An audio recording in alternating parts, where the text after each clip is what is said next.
bills. We charge them 20% less for the energy that they use from the solar panels. And it saves 1,500 tonnes of carbon, and it generates £220,000 over the next 20 years for a community fund, because that's, it's all about generating money for the local, not for the local company, for a local fund rather than private companies.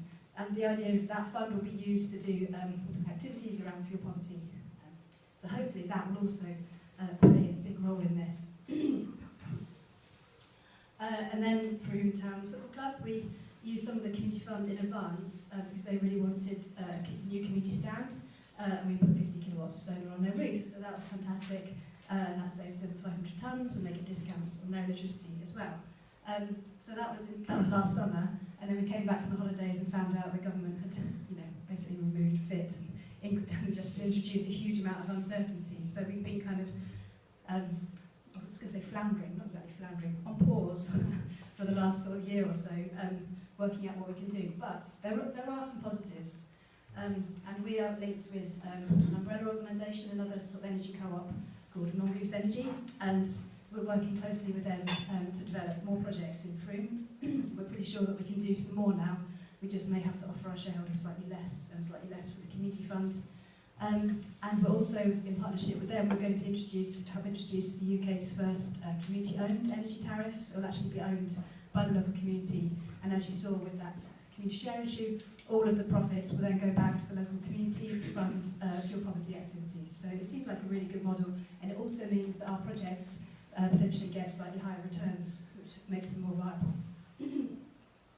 And then in terms of other future projects, we've currently got some funding applications in to do a retrofit, to do some sort of energy efficiency work tied in with medical practice. So identifying houses that are potentially cold through the energy performance data, and then linking that in with people that might be suffering from cold house related illnesses such as asthma and respiratory diseases. So we'll hear about that soon, and hopefully that will be something that we can trial here and then roll out to other areas. And then we're also applying for funding for to do some work around smart meters. So in terms of transport, as we saw, it's a huge impact and a huge area to address. Anyway, we can do what we can. And last year we set up a partly electric, solar-powered car club. So we've got an electric car at the cheese and grain, which uses the renewable energy from the cheese and grain, which is brilliant. We've also got hybrids and an efficient petrol car, and we found through other schemes, similar schemes, that one car like that displaces about 10 privately owned vehicles. And in somewhere like Frome, people aren't necessarily going to give up their car, but it might mean they don't need to buy a second car for their families. And that's certainly something we found anecdotally, and we'd love to expand that further. And in the future, I think things will move, and there'll be more car sharing, and things will be more sophisticated, so then you can drop off cars in different areas and pick up different ones. At the moment, you do a round trip. I also have to facilitate the Frome Village Bus User Group, and that's just a constant struggle, with all the cuts, the buses are constantly under threat. And we just had Bus User Week, and trying to promote increased usage, but you're sort of fighting a losing battle there, really. But again, we can do what we can, and there are some opportunities. So Mendip Community Transport, for example, will have a couple of buses that communities can hire. We're working with some of the local villages to see if we can help support them linking back to Frome and Salisbury, because otherwise people get completely cut off. We're also working locally to set up a volunteer driver scheme to enable to develop a network of volunteers that can take people out and about and to appointments and also for social occasions and things like that. Because, as Richard was saying, this isn't just about environmental sustainability in isolation. This is about creating a stronger, more coherent society. Because when emergencies happen, and when we face all these crises, we really need to get together and work together. We've been doing stuff around bikes, bikeability, which has been good. And at the station, we've got some funding to just make the station a bit more pedestrian friendly and better signs.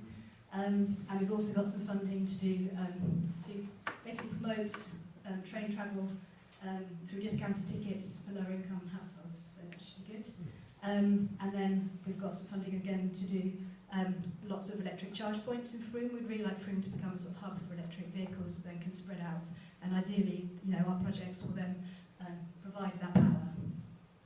and LiveShare. We're working with local businesses to link people up with LiveShare. It just seems such an obvious thing, but it's so much more complex than, you know, it's a hard thing to get people to agree to, basically. We haven't really talked so much about embodied energy, but I just wanted to mention this because obviously if you're looking at your carbon impact and fossil fuels, then there's a lot embodied in all the products that we consume. So over the last couple of years, you know, my role at the council, we've supported lots of groups to set up and do things like the toy library, or supported the toy library. We've done like VHS recycling. We've got a plastic recycling company in Frome called Protomax that can recycle any kind of plastic, so it's fantastic. And then last year we set up the UK's first share shop, and that's a library of things where people can just spend £1 or £2 to borrow different items for a week. We've got about 600 items, and on average we displace, we reckon, about 800 kilograms of waste per month. And we've got over 600 members, and we've had over 1,000 different lends. So it's a great model. We've had about 30 other groups looking to set up similar projects. And then again, it ties in with the social thing. It's, you know, the share shop is also a place that people can come for free, you know, to sit and have a cup of tea or chat and share skills. So it's been great in terms of the social aspects too. And then more recently, we set up the UK's first community fridge. So we've got a fridge in the ex-toilet block around the corner from Share. Doesn't sound too hygienic, but it seems to be okay. 5-star rating. And we've got a network of volunteers that work with local businesses and pick up the surplus food and put it there. And it's just been, we weren't sure what the response was going to be, but actually it's been almost too popular. Whenever you walk past the fridge, it's almost always empty. When we drop off at 5 PM, there's a queue of people. And it's a mixture, it's a real mixture. A lot of people have said, well, it should be more focused on, you know, those in need, but we wanted it to be really just accessible to anybody, the same as the share shop. And we know that some people, you know, some local homeless people use it regularly, so again, it is addressing a need, but there's a huge amount more we could do, and there's much, much more waste going to landfill. I think that's it. Thanks.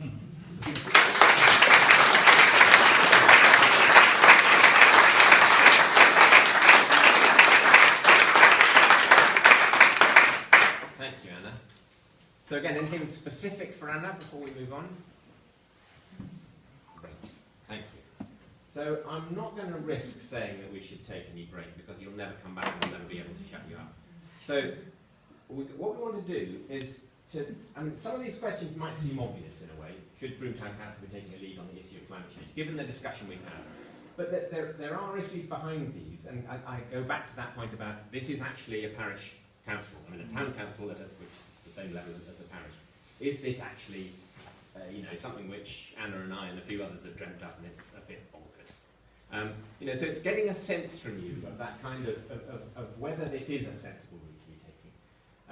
You know, and whether we should actually be setting a target, again, whether that's, you know, a reasonable way to be going, and whether doing it as fossil-free is the right frame, particularly in terms of how we talk about it. I have terrible trouble when we're talking about fossil-free-Frome. I got it right that time, but it's really difficult to say, never mind.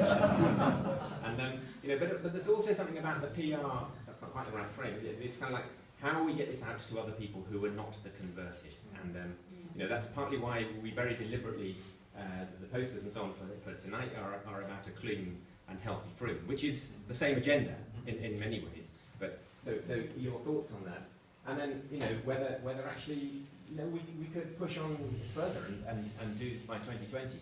I mean, so where are we with this, and what's the mix of lobbying and doing?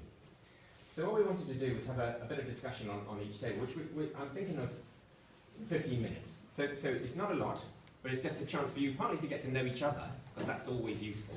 And there's a whole lot of people in this room I've never seen before, so that's particularly interesting for me, you know, and for us that you know, this event has brought in people who are not those I might necessarily expect or know anyway. So a moment of getting to know each other, and then if you could just have some, you know, get to a sort of consensus on your table with those things by 8:25, and then we'll have a little whiz round of where you're at, you know, in order to sort of hear that. But the process is as important, to be honest, as the product in a way, but if you're having wildly different views.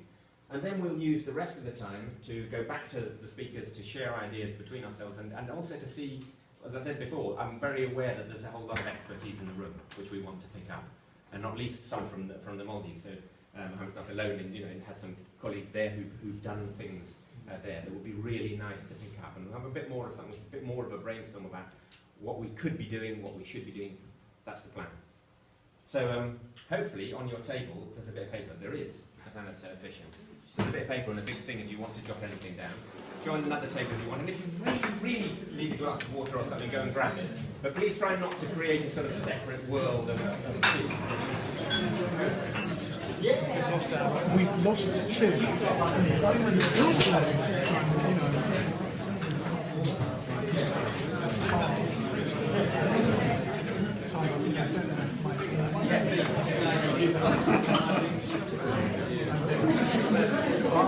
Can we go and chop table?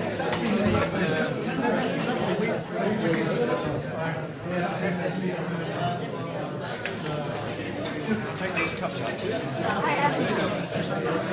Yes.